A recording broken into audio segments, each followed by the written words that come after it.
इन्होंने क्या किया कि इन्होंने बताया जो इसका जो ऑपरेशन है, पाकिस्तान की एबिलिटी जो थी, पाकिस्तान की एबिलिटी कि हम एनहेंस कर सकते थे, अपने आप को बढ़ा सकते थे, वो उन्होंने जो रिसोर्सेज अपने लगा, एनर्जी थी और ह्यूमन रिसोर्सेज, वो सारे मूव करा दिए किस तरफ, इस प्रोजेक्ट की तरफ। यानी इस तरह के एग्रीमेंट थे। एक फिर दूसरा प्रोग्राम इन्होंने स्टार्ट कराया, इसी के साथ ही एक कंट्रोवर्शियल प्रोग्राम है, वो है integrated generation capacity enhancement plan 2047 लिखें।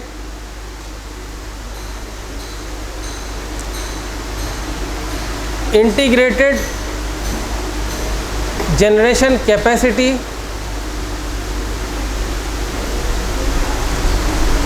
एनहेंसमेंट प्लान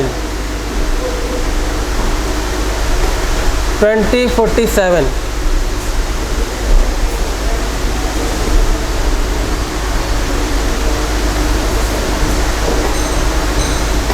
इसके जो वाइस चेयरमैन साहब इनसे डील कर रहे थे नेपरा के, कि हम बात करते हैं कि कितने टैरिफ होने चाहिए, कितने ग्रेड पे, उन्होंने इस पे साइन करने से मना कर दिया था कि मैं कोई साइन नहीं कर रहा था, क्योंकि लॉन्ग टर्म इसके जो रिवर्बरेशन थे वो इतने ज़्यादा थे कि पाकिस्तान कैन नॉट अफोर्ड। तो ये प्रोग्राम इसके लिए फिर दूसरा इन्होंने एक साहब आए अमेरिका के, सही है, अमेरिका के हार्टविश शेफर, इन्होंने इसके बारे में, ये वर्ल्ड बैंक के हेड थे, ये आए, उन्होंने क्या वाइस प्रेसिडेंट थे वर्ल्ड बैंक के, इन्होंने प्रेशराइज़ किया। इनके बारे में कहा जाता है कि इन्होंने गवर्नमेंट को, इसका मैं स्पेलिंग लिख देता हूँ,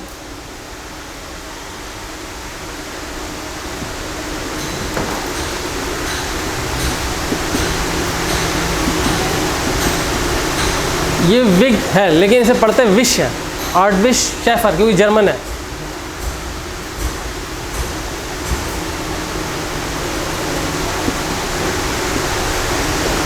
ये वर्ल्ड बैंक के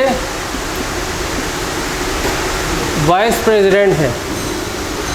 इनके बारे में कि ये इन्होंने पॉलिटिकल प्रेशर बहुत बढ़ाया अगस्त में इन 2021 कि आप इसको अप्रूव कर दें, लेकिन पाकिस्तान ने थोड़ा रेजिस्ट किया इस प्रोग्राम को।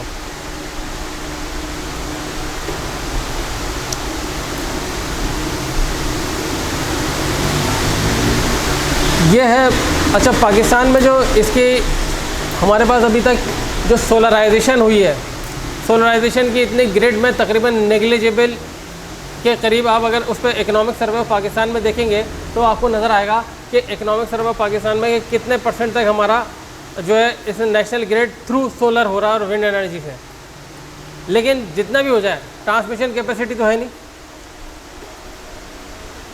अब आपको जो, ये तो मैंने आपको डिटेल बता दी, but how would you attempt in the exam, अगर फर्स्ट करें आता है तो क्या करेंगे आप? ये तो मैंने आपको एक ब्रीफ आउटलुक दे दिया इसका कि ये इस तरह होता है, लेकिन suppose if this comes into the exam तो आप कैसे अटेम्प्ट करेंगे, क्या करेंगे? सबसे पहले तो आप कैसे करेंगे इसका इंट्रोडक्शन देते वक्त कि आप थोड़ी क्राइसिस के बारे में बताएंगे कि पाकिस्तान इकोनॉमिक क्राइसिस में से गुजर रहा है। उसके साथ साथ जैसे इकोनॉमिक क्राइसिस के बाद आपको नेक्स्ट मूव करना है कि इसमें जो पैरामाउंट है वो है एनर्जी क्राइसिस। अब वो एनर्जी क्राइसिस जो है पाकिस्तान में, उसकी वजूहात क्या हैं, क्योंकि उसके फिर आप स्टार्ट किससे करेंगे? 90s के दौर से स्टार्ट करेंगे कि पाकिस्तान में हुआ कैसे, मतलब इसकी इब्तिदा कहाँ से हुई, इनिशिएट किधर से लिया गया? इनिशिएट लिया गया कहाँ से कि जब हमारे पास क्या था, वह सबसे पहले ट्रेड लिबरलाइजेशन होना शुरू हुई, अमेरिकन डेलीगेशन आया, उसने वहाँ पे ये सब इंफॉर्मेशन ये आके कहा कि आप एनर्जी सेक्टर को प्राइवेटाइज कर दें। क्योंकि आपने देखा होगा 90s में ही, 80s के एंड में और 90s में शुरू में एक प्राइवेटाइजेशन कमीशन बना था। क्यों बना था? वो यही था, ट्रेड लिबरलाइजेशन। इसके बाद कई बैंक जो नेशनलाइज कर दिए गए थे वो प्राइवेटाइज किए गए,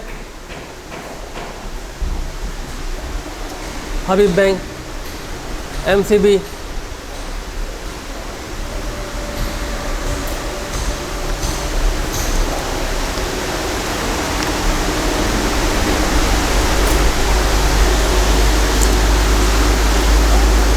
सही है। इसके बाद आप क्या करेंगे, जब आपने ये डिटेल लिख दी उसके बाद आप मूव किस तरह करके जाएंगे, पाकिस्तान के करंट आप इवेंट्स पे चले आएंगे। जो 3rd को यानी सितंबर में जो एहतजाज होना शुरू हुआ मुसलसल, इसके बाद आपने क्या करना है, जब आपने ये भी कर लिया फिर नेक्स्ट मूव आपने फिर किस पे जाना है कि जब IMF से पाकिस्तान की डील हुई तो उसमें क्या क्या चीज़ें थी।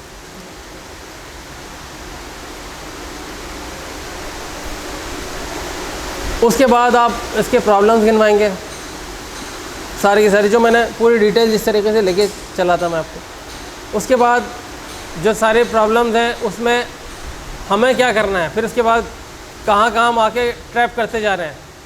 अब आप देखें इसमें आपको और भी आपको सर्वे मिलेगा कि रूरल साइड पर तो इतनी गैस इसकी इलेक्ट्रिसिटी सप्लाई है ही नहीं, यानी 50 मिलियन से ज़्यादा के इस बार 2018 में जो रिपोर्ट है वो 50 मिलियन पीपल्स के पास तो इलेक्ट्रिसिटी पहुंच ही नहीं रही थी। ठीक है, इसके बाद 50 मिलियन के बाद अभी जब नहीं पहुंच रही उसके बाद भी चार्ज दे रहे हैं। ठीक है, इसके बाद आप क्या करेंगे, जब ये लिखने के बाद आप इसकी जाएंगे कि हमें करना क्या है, वे फॉरवर्ड क्या होगा, वही जो शॉर्ट टर्म रीनेगोशिएट करें,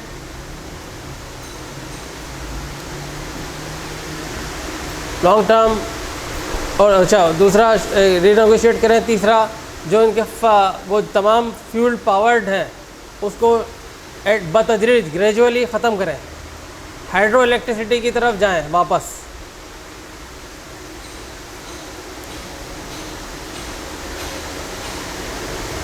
अभी आप देखें सोलर सिस्टम है, कम से कम अगर आप जाएंगे 5 kVA का लगवाएंगे अपने पास तो उस वक्त उसके रेट जो सही वाला है, जो सही चले, वो अराउंड 7 to 10 के करीब पहुंच गया है, वो 7 to 10 लाख। उसमें सोलर जो है उसकी सिर्फ वो कह रहे हैं जी 10 साल की वारंटी है, लेकिन मुख्तलिफ कंपनी तो चेंज हो रही है। Where will find that guy, कौन गारंटी ले रहा है इसमें। इसके अलावा जो इन्वर्टर आ रहा है वो पहले उसकी कीमत 1 लाख थी, अब डॉलर बढ़ने की वजह से वो 3.5-4 लाख पे पहुंच गया। तो अगर आप इसको डिवाइड करें 10 से 12 लाख रुपए की इन्वेस्टमेंट करें तो आप हिसाब लगाएं कितने साल में आप पूरा करेंगे इसको, फिर से कितनी मेंटेनेंस है, क्योंकि बैटरी भी चाहिए आपको। ये भी आप लिखेंगे भाई ये जो कॉस्ट है इस वक्त सोलराइजेशन की वो इफेक्टिव नहीं है, मतलब वो कॉस्ट इफेक्टिव नहीं आ रही है। अगर आप वो कर रहे हैं सिर्फ क्या, अगर हमने 100 यूनिट को ही समझा हुआ है कि वो गरीब है, बाकी और कोई भी नहीं है। इस वक्त जो करंट ट्रेंड है आप इसमें देखें, करंट ट्रेंड में इस वक्त AC जो है आमतौर पे ज़रूरत बनता जा रहा है, क्योंकि जो ग्लोबल वार्मिंग हो रही है, आप देखें जितनी गर्मी अब पड़ने लगी है इससे पहले नहीं पड़ती थी, हीट वेव्स आने लगी हैं, क्लाइमेट चेंज हो रहा है, तो ये जो एयर कंडीशनिंग है इस वक्त तो ज़रूरत पड़ गई, लेकिन उसके जो यूनिट कंजम्पशन है वो तो आपके बिल को स्काई रॉकेट कर देगा। अगर हम सोलर कर देते हैं, इसको सोलर पे लगाते हैं तो दिन को चलेगा, रात में तो नहीं चलेगा। इसमें क्या हमारे पास किसी तरह फिजिबल नहीं है, तो ये जो जनरल आपके ऑब्जर्वेशन है ये मोर इम्पॉर्टेंट है देन बुकिश नॉलेज के। ठीक है ना, आप अपनी बात को जस्टिफाई के आम आदमी कैसे कर रहा है, ओवरऑल माइक्रो लेवल पे क्या है इम्पैक्ट इसका, मैक्रो लेवल पे क्या इम्पैक्ट है, ये एक इम्पॉर्टेंट चीज़ है।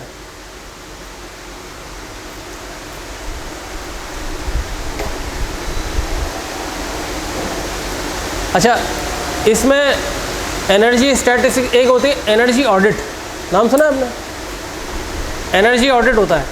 एनर्जी ऑडिट क्या होता है कि जो आपकी जनरेशन कैपेसिटी जो है तमाम उसके ऑडिट और कैलिब्रेट कराते हैं, उसका डाटा तो कोई ये बताते ही नहीं है कि कितना है।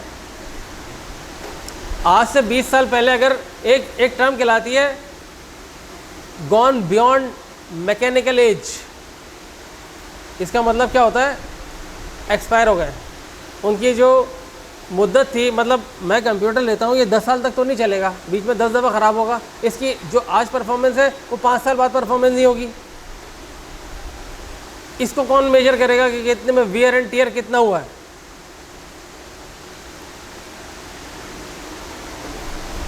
सही है।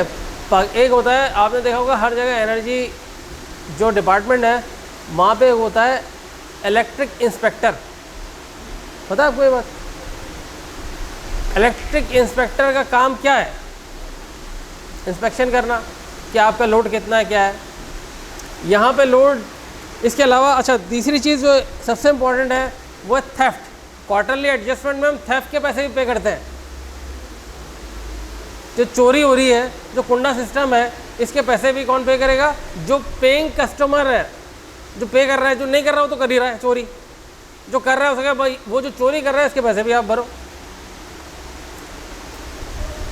ये पॉइंट्स आपको इस तरह के जनरल जो पॉइंट्स हैं वो आपको लिखना है, जो कॉमन मैन के जो कंसर्न्स हैं वो आप इसमें हमेशा अपना जो वो बनाएं उसमें वो ज़रूर इंक्लूड करें, ठीक है।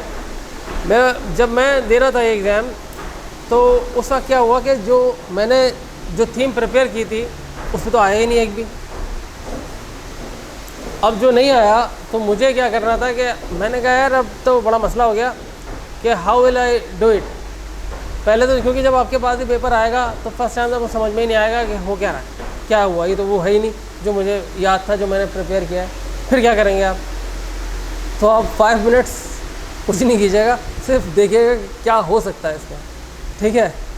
जब आप ये कर लेंगे तो आपको खुद ब खुद समझ में आएगा कि क्या है। तो आप हमेशा वो अटैम्प्ट करेंगे जो कि आपको, जिसकी जनरल नॉलेज ज़्यादा होगी जिस चीज़ की। अब वो तो करेंगे ही नहीं, जो आप रट के आए होंगे, जो पढ़ के आए होंगे वो तो भूल गए। अब क्या करेंगे?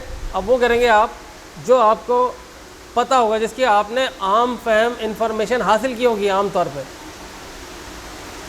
सही, जो क्या कहलाते हैं स्ट्रीट स्मार्ट होने की वजह से जो एक्सपीरियंस आपको वो होगा वो आप वहाँ पे लिखेंगे। अब उसको किस तरीके से डिज़ाइन करना है, उसको किस तरीके से आपको अटेम्प्ट करना है, राइटअप आपका कैसा होना चाहिए कि वो राइटअप में आप उसको जो इस तरह अट्रैक्टिव हो कि हाँ वो पढ़ता चले आए। बाज़ देखिए, बाज़ ऐसे होते हैं आर्टिकल्स कि आप पढ़ेंगे यार इसको सर में दर्द हो रहा है, नहीं पढ़ा जा रहा, ठीक है, फिर भी आप कोशिश करेंगे। तीसरे नंबर पे बाज़ वो होते हैं जिस पे आप कहेंगे यार इसके बाद क्या लिखा होगा, इसके बाद क्या लिखा होगा, इसके बाद क्या लिखा होगा। ये राइटिंग स्टाइल्स हैं। ये मैंने आपको बताया था कि आप थोड़ा सा ज़रा स्टडी करेंगे तो आपको आएगा कि है क्या। मैंने लेकिन अभी मैं पूरा कर नहीं पाया ना, आई डोंट कमिट कि क्या है। मैंने थोड़ा सा डिज़ाइन किया था कि उसको किस तरीके से स्पाइसी कैसे बनाया जाता है, कि अट्रैक्टिव कैसे बनाया जाता है। जो आप आर्टिकल लिख रहे हैं कि बंदा जो है वो पढ़े, ये ना हो कि सर में दर्द हो जाए। नॉट सो स्कॉलरली एरुडिशन नहीं होनी चाहिए उसमें, ठीक है। उसमें कैसे होना चाहिए, आपको इजी इंग्लिश लिखें और थोड़े थोड़े से हार्ड साउंडिंग वर्ड्स हों। कैसे फ्रेज को इस्तेमाल करते हैं, कैसे एडीएम को इस्तेमाल करते हैं, कैसे एप्टली वर्ड या प्रॉफिट ट्रेडिशन या कुरानिक वर्सेस या एनीवेयर क्या कहते हैं बाइबल की कोट या किसी भी कोट आप कैसे इस्तेमाल करके उस पॉइंट को जस्टिफाई करते हैं। ये एक आर्ट है, ठीक है। इसका आता तो कोई भी देखें, आर्ट जो है 100% कोई सिखाने से नहीं आता जब तक कि आप प्रैक्टिस खुद से ना करें। उसके लिए आसान हल ये है कि आप ज़्यादा से ज़्यादा स्टडी करें उस रेलेवेंट टॉपिक की जिसको आप समझते हैं कि इसको अटैम्प्ट करना है और आपको इसकी इर्द गिर्द से नॉलेज भी बहुत है। अब जैसे कि एनर्जी की हर कोई आप देख लें बिल का रोना रो रहा होगा, हर कोई बिल का रोना रो रहा होगा, ठीक है। सिक्योरिटी का हर कोई रोना रो रहा होगा, स्टेट क्राइम्स का हर कोई रोना रो रहा होगा, ठीक है। आप इसमें क्या कर सकते हैं, अब आपको जब आम तौर पे डाटा तो है आपके पास, लेकिन उसको ड्राफ्ट कैसे करना है, दैट्स एन आर्ट। ये आर्ट आपको थोड़ा सा ज़रा खुद से भी देखें। आर्टिकल एक इसका मैं एक रिवर्स इंजीनियरिंग बताता हूँ।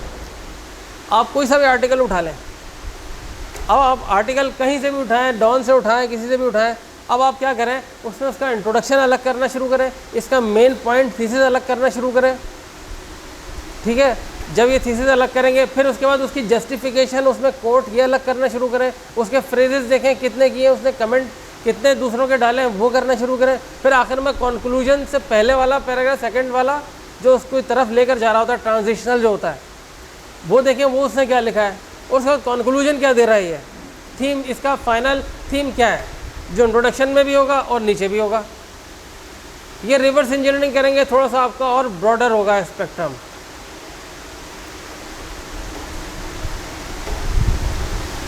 मैं ख़ास करता हूँ क्योंकि मुझे 5:30 बजे मुझे अपनी एक प्रेजेंटेशन देनी है, तो I got to go. Any question?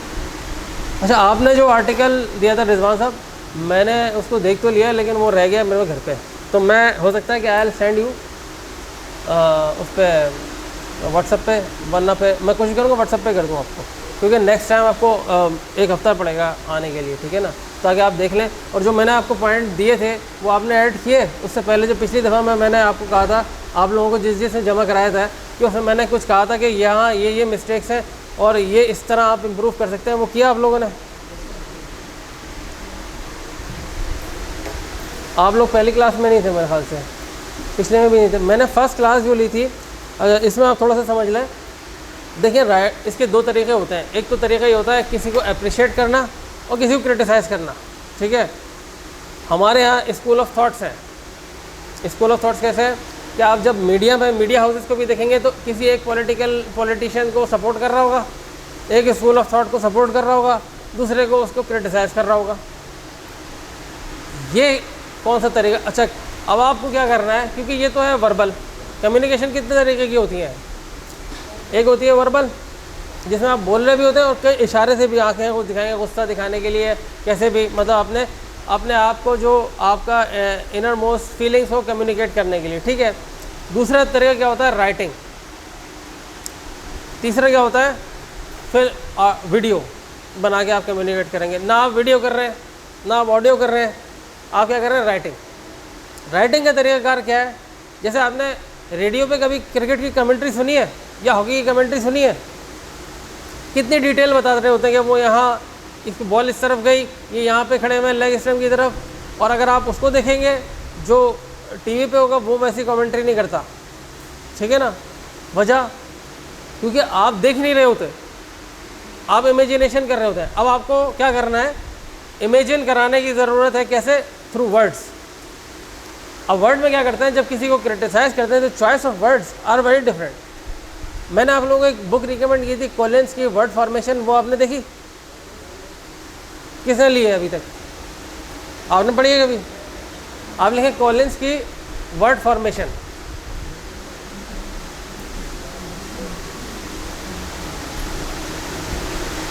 इसमें आपको पता लगेगा कि वर्ड को फॉर्म, आपको बहुत सारे जो वोकेबलरी है, आपको वोकेबलरी बैंक खुद ब खुद बढ़ना शुरू हो जाएगा। कॉलिंस की है, 6-7 से स्टार्ट करेंगे। बच्चों की जो बुक है वो शुरू से स्टार्ट करेंगे, क्योंकि आप ये 8, 9, 10 की भी आती है, फिर इवन टॉफिल वाले भी इस्तेमाल कर रहे होते हैं, वो वाली नहीं करें, अभी शुरू से करें। आप जो है ना 6-7 क्लास की जो होती है वो ले लें आप कोई सी भी, ठीक है। वो लेने के बाद क्या होगा, आपको जैसे आप लेंगे तो आपको वर्ड फॉर्मेशन का पता लग जाएगा कि वर्ड कैसे कौन सा वाला वर्ड किस मकसद के लिए इस्तेमाल होता है, कौन सा लैटिन, किसके लैटिन रूट्स हैं और ये क्या कह रहे हैं, किसके जो है ना फ्रेंच रूट्स हैं वो क्या कह रहे हैं। तो आपको थोड़ा सा इससे आइडिया हो जाएगा कि क्या है, तो आपका वोकेबलरी बैंक बढ़ जाएगा इसमें। अच्छा, इसके बाद क्या होता है, अब मैंने आपको 2 वेबसाइट बताई थी। एक ख़बर है आप रशियन टेलीविज़न पे पढ़ेंगे, और एक वॉइस ऑफ अमेरिका या BBC पे पढ़ेंगे या डॉयचे वेले पे पढ़ेंगे, वो कुछ और ट्रांसफायर कर रही होगी। रशियन टेलीविज़न पे डेली चाइना पे चाइनीज़ डेली में पढ़ेंगे तो आपको कुछ और ट्रांसफायर कर रही होगी। मास्को टाइम्स में पढ़ेंगे कुछ और कर रही होगी, स्पुतनिक में पढ़ेंगे कुछ और कर रही होगी। तो ये खबर तो है क्या अभी जैसे वॉइस ऑफ अमेरिका और CNN क्या ब्रैगिंग कर रहे हैं कि सबसे अच्छा जो G20 की सबमिट हुई है और नया जो इंडिया ने रूट दिया है वो तो सबसे बेहतरीन है। यही RT पे आप इसकी रिपोर्टिंग पढ़ेंगे, कहेंगे ये तो फ्लॉप हो, ये जो इनका है ये फ्लॉप है। उसके लिए जस्टिफाई भी कर रहा होगा, ठीक है।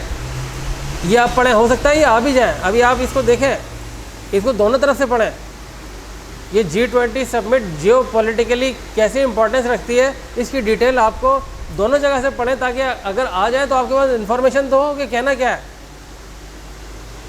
जो हिस्टोरिक इवेंट्स हैं, ब्रिक्स के ने जो न्यू डिक्लेरेशन दिए इसके बारे में पढ़ें। वो क्या कहते हैं, CNN और ये तमाम वेस्टर्न मीडिया और रशियंस और चाइनीज़ क्या कहते हैं इसके बारे में,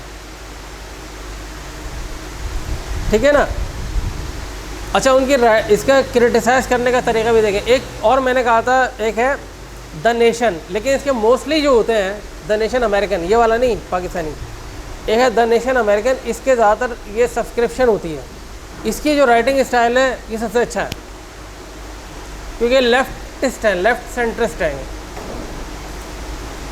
इसके बारे में आपको थोड़ा सा ज़रा करेंगे तो आपको राइटिंग का पैटर्न पता लगेगा कि रखते भी सिंपल है और क्रिटिसाइज भी पूरा करते हैं।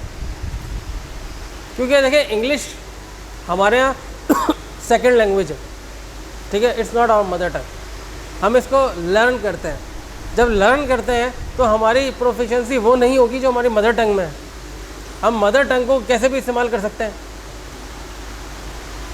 सही है, लेकिन आप वो नहीं कर सकते इसमें कि इंग्लिश में, तो ये आपको एक्वायर करनी पड़ेगी। ये एक आर्ट है, इसको मैंने आपको बताया थोड़ी मेहनत से ही सीखना पड़ेगा। जो मैं आपको टिप्स बता रहा हूँ इसके बारे में देखें और आज ही जाके थोड़ा सर्च करें, एक्सप्लोर, इसको ब्राउज़ करें और देखें कि है क्या इसमें। क्या आपको 2 व्यू पॉइंट पता लगेंगे। करना तो आपको है, कैसे, जब आप अटैम्प्ट करेंगे तो आपको RT वगैरह का नहीं लिखना, आपको जो पाकिस्तानी मीडिया है जो कह रहा है आपको वही लिखना है। समझ रहे हैं आप, क्योंकि आप ये तो नहीं कह सकते सोशलिज्म बहुत अच्छा है, ठीक है, लेकिन और कैपिटलिज्म नहीं, क्योंकि पाकिस्तान तो पूरे कैपिटलिज्म पे है, ठीक है। आप लोगों ने, मैंने जो एक और चीज़ बताई थी, इंटरेस्ट एक्ट 1839 देखा आपने जाके,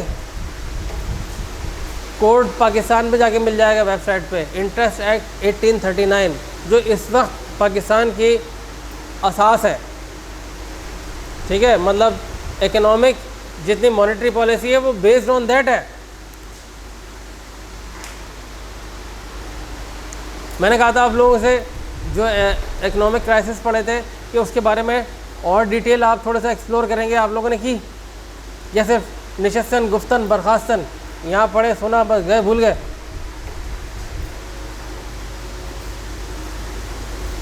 ये मैं जो है देखें, आई विश के आप लोग जो है ना इसको गेट थ्रू करें एग्ज़ाम को, ठीक है, लेकिन अगर आप सिर्फ ऐसे ही सुम्मुम बुकमुन बने रहे और सिर्फ बैठे और चले गए तो कुछ नहीं होगा।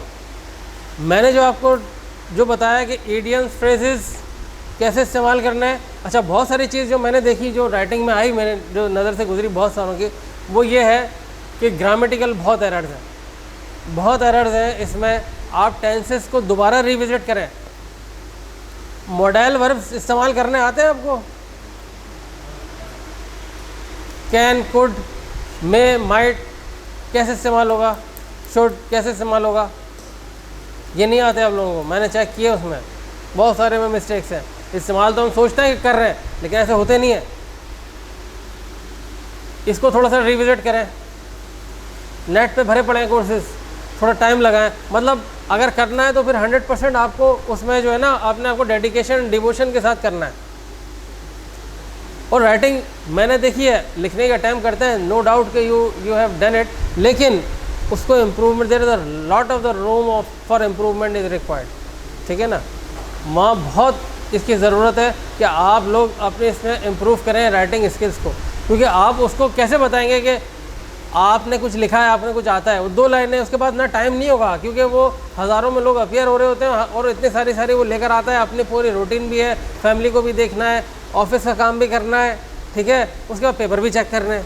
तो पेपर के लिए उसके बाद इतना टाइम नहीं होता कि वो चेक करे और क्या बेहतरीन लिखा हुआ है इसमें। 2 लाइनें पढ़ के उसे अंदाज़ा हो जाएगा अंदर क्या है, ये देखेगा बाकी पेपर चाहिए। मैंने बड़ी मुश्किल से चेक किए हैं क्योंकि मुझसे पढ़े नहीं जा रहे थे वो, लेकिन चूँकि मैं चाह रहा था कि थोड़ी इम्प्रूवमेंट आपकी बता दूं कि इसमें कहाँ मिस्टेक्स है, कैसे कैसे इम्प्रूव करेंगे, तो मैंने बड़ी मुश्किल के साथ वो पढ़े, ठीक है। वो मैं चाहता हूँ कि आप लोग थोड़ा सा इसको इम्प्रूव करें, सिर्फ आके सुन के नहीं चले जाएँ, थोड़ा घर पे जाके इसको प्रैक्टिस भी करें। मैंने कहा था कि 4-4 महीने आपको टारगेट रख लें कि जो आपको जो वीक है, जो जिस टॉपिक में आप समझते हैं कि वीक हैं, जो सब्जेक्ट्स हैं, उस पर 3 से 4 महीने लगते हैं, नॉट मोर देन दैट। उसमें भी आपको 4 महीने में भी सारे वक्त वही नहीं पढ़ना। अगर कभी आप दूसरा 1 घंटा आधा घंटा पढ़ें तो ये जो सब्जेक्ट है जिसमें आप समझ रहे हैं वो 2 घंटे पढ़ लें। मैंने कहा था आप लोग रजिस्टर बनाएं, रजिस्टर में नोट करते जाएं, डाटा लेते हैं, ले रहे हैं आप लोग, ठीक है, ठीक, गुड। ये 2 मंथ्स का आप समझ लें जो थीम बनाए, उस पर आप डेटा डेट वाइज जमा करते जाएं, सोर्स लेते जाएं। अच्छा, जो और साथ में अगर आप कंप्यूटर इस्तेमाल कर रहे हैं तो कंप्यूटर पे आप एक अलग से फ़ोल्डर बना लें, उस फोल्डर में वो वो रखते जाएं कॉपी कर करके, स्नैपशॉट ले लेके, कि जिस वक्त आप फिर इसका प्रिपेयर कर रहे होंगे वो आप पूरी डिटेल उसमें लिख लेंगे। ये नॉट मोर देन 2 मंथ से ऊपर का काम नहीं है। और चूँकि आप माशाल्लाह जिस लेवल पे बहुत सारे लोग तो दे भी चुके हैं CSS, तो दोबारा अटैम्प्ट कर रहे हैं, तो उसके लिए तो बहुत आसान है, आई थिंक सो। इंग्लिश को इम्प्रूव करना, देखें इंग्लिश नॉट नेसेसरी कि आप सिर्फ, अगर फ़र्ज़ करें नहीं हुआ CSS, हो सकता है आप कॉन्फिडेंट बहुत ज़्यादा है और नहीं होता, तो इसका मतलब है कि आपकी जो मेहनत होगी वो रायगा थोड़ी जाएगी, आपको पूरी लाइफ में इस्तेमाल कर सकते हैं इस मेहनत को, ठीक है ना। तो ये एनर्जी सेक्टर पे आप लिखिएगा, और आई प्रे फॉर मी कि मैं वो कर लूँ, अगर मुझे थोड़ा टाइम मिल जाए कि जो मैंने थोड़ा सा बनाया था वो उसको मैं कंप्लीट कर लूँ, कि जो फ्रेजल और जो दूसरा वाला था इडियम्स वगैरह लेके कि किस तरीके से राइटिंग स्टाइल को इम्प्रूव करें, वो मैं कर लूँ, तो I will share with you, और हो सकता है I will deliver a lecture on it.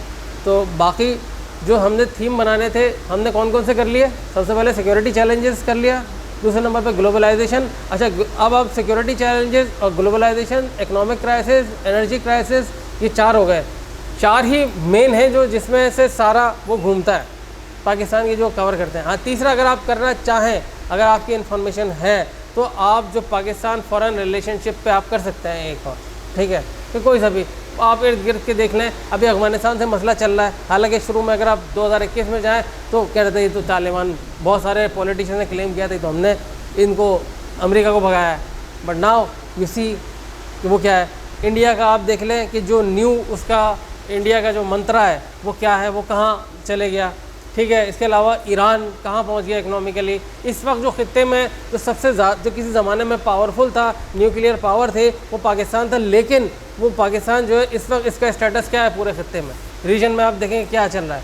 Middle east वाले वो मुँह नहीं लगा रहे, सही है, इंडिया वो नहीं। कुछ सक्सेस स्टोरीज़ भी हैं, पाकिस्तान ने बहुत सारे अचीवमेंट्स की कि क्या क्या किया। अब उसके लिए क्या कर सकते हैं, क्या नहीं कर सकते, ये आपको देखने की ज़रूरत है। सिक्योरिटी चैलेंजेस में जो दूसरी चीज़ भी है, एक और टॉपिक आप खुद ये प्रिपेयर आप खुद करें। एक चीज़ करप्शन, ठीक है, करप्शन पे करें। अच्छा, एक टॉपिक है वो, इफ़ आई गॉट टाइम, ठीक है, वो है डेमोक्रेसी एंड गवर्नेंस। ये आई विश कि मैं इसको कराऊं, लेकिन ये आप खुद भी प्रिपेयर करके रखें, एटलीस्ट इस पर खुद भी थोड़ा सा देखें कि जो ये इम्पॉर्टेंट है डेमोक्रेसी, क्योंकि अभी इलेक्शन भी होने वाले हैं। अगर ये आ गए तो आपसे हो सकता है डेमोक्रेसी का पूछ लें, नहीं तो अल्टरनेट पूछ लें, ठीक है। ग्लोबल रिफ्ट का मैंने कहा था जो आप लोग पढ़ें, किस किस ने पढ़ी है वो chapter number 12 book number 660? None of you?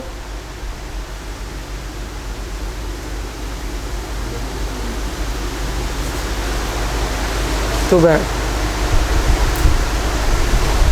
आपको देखें, स्टडी करें, इससे आपको एनहेंस में आपको बहुत वो आमतौर पे देखिए जो मार्केट में अवेलेबल किताबें होती हैं वो तो होती हैं, जो गायब हो गई वो क्यों कर दी, कभी इमेजिन करेंगे? इसमें लिखा हुआ, इसमें पूरी डिटेल है कि ये हम कैसे, ये जो हमारा स्कूल सिस्टम है, क्या एजुकेशन सिस्टम कैसे बना हुआ है, लॉर्ड मैकेले की पॉलिसी क्या थी, कैसे हुआ, सही है। हम इस हद तक कि आज तक सिर्फ किलर की प्रोड्यूस हो रहे हैं निकल निकल के।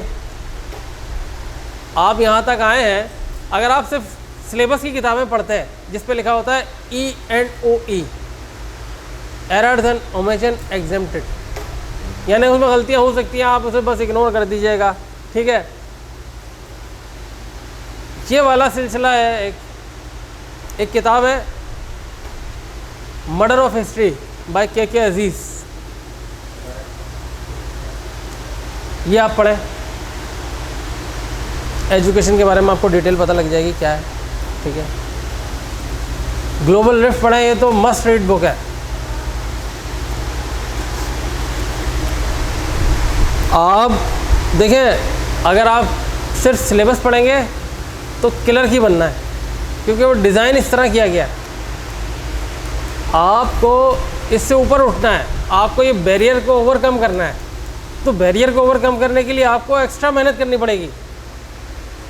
You are not born with a privilege, not born with a silver spoon in your mouth. तो what you have to do, you have to work harder and harder, not harder and harder, even hardest.